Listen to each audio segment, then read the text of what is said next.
711 খ্রিস্টাব্দ। এটি ছোট নৌবহর জিব্রাল্টার প্রণালী অতিক্রম করে ইউরোপের ভূমিতে পা রাখল। নেতৃত্বে ছিলেন একজন সাহসী দূরদর্শী সেনাপতি তারিক ইবনে জিয়াদ। তার সাথে ছিলেন মাত্র 7,000 সৈন্য। তাদের সামনে ছিল গোটা স্পেন, তখনকার হিস্প্যানিয়া।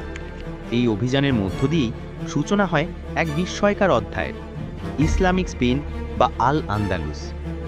তারিক স্পেনে নামার পর একটি ঐতিহাসিক সিদ্ধান্ত নেন। নিজ বাহিনীর পেছনের সমস্ত জাহাজ পুড়িয়ে দেন। বলেছিলেন, পেছনে ফেরার পথ নেই, হয় জয় না হয় শহীদি। কিছুদিনের মধ্যেই ভিসিগত রাজা রোড্রিকের বাহিনীকে পরাজিত করে স্পেনের বৃহৎ অঞ্চল মুসলিম শাসনের আওতায় আসে। এটি ছিল শুধুমাত্র সামরিক বিজয় নয়, এটি ছিল এক সভ্যতার সূচনা। মুসলিম শাসনের এই সূচনা ছিল আল আন্দালুস নামের একটি নতুন যুগের আরম্ভ।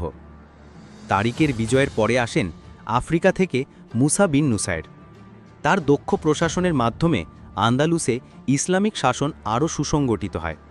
মাত্র কয়েক দশকের মধ্যেই মুসলিমরা স্পেনের প্রায় পুরো দক্ষিণাঞ্চল নিয়ন্ত্রণে নেয়।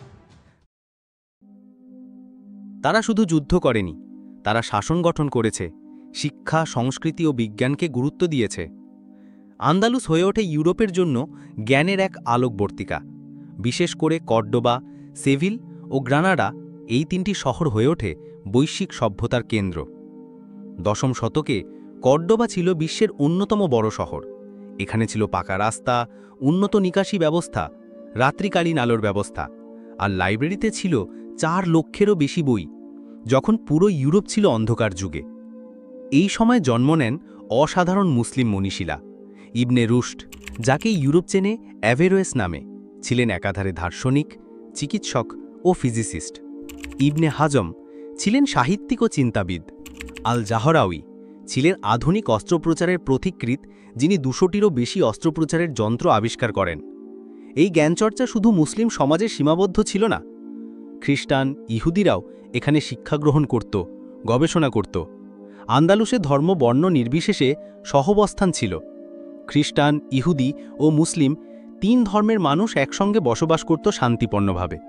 এই সময়টাকে বলা যায় ইউরোপের ইতিহাসে এক বহুত্ববাদী স্বর্ণযুগ, যেখানে সহনশীলতা ও পারস্পরিক শ্রদ্ধার ভিত্তিতে এক নতুন মানবিক সমাজ গড়ে উঠেছিল।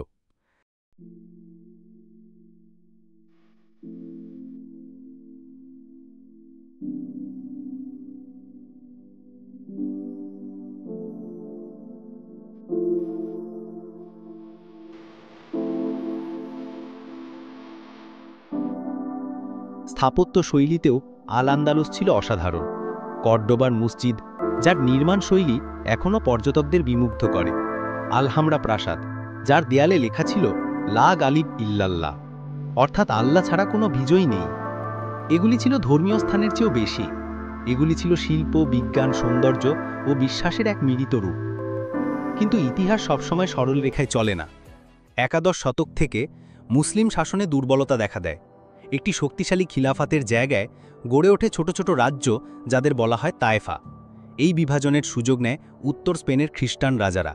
তারা শুরু করে রিকনকিস্তা, অর্থাৎ পুনর্দখল অভিযান। শুরুতে মুসলিম শাসকরা একত্রিত না থাকায় একের পর এক শহর পতন হতে থাকে। 1236 সালে কর্ডোবা খ্রিস্টানদের হাতে চলে যায়। এরপর সেভিল, তলেদো, ভ্যালেন্সিয়া একটির পর একটি পতিত হতে থাকে। তবু দক্ষিণ স্পেনের গ্রানাডা ছিল মুসলিমদের শেষ আশ্রয়স্থল। গ্রানাডায় তখন শাসন করছিলেন নাসরিদ রাজবংশ। তারা চেষ্টা করেছিল শান্তি রক্ষা করতে, কিছুটা সময় কিনতে।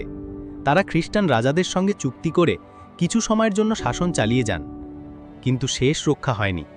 1492 সাল স্পেনের ইতিহাসে এক ভয়ঙ্কর মোড়। খ্রিস্টান রাজা ফার্দিনান্দ ও রানী ইসাবেলা গ্রানাডা অবরোধ করেন। শেষ মুসলিম সুলতান আবু আবদাল্লাহ অবশেষে আত্মসমর্পণ করেন। গ্রানাডার চাবি তুলে দেন রাজদম্পতির হাতে। এই আত্মসমর্পণের মধ্য দিয়ে শেষ হয় স্পেনে প্রায় 800 বছরের ইসলামী শাসন। কিন্তু এখানেই শেষ নয়।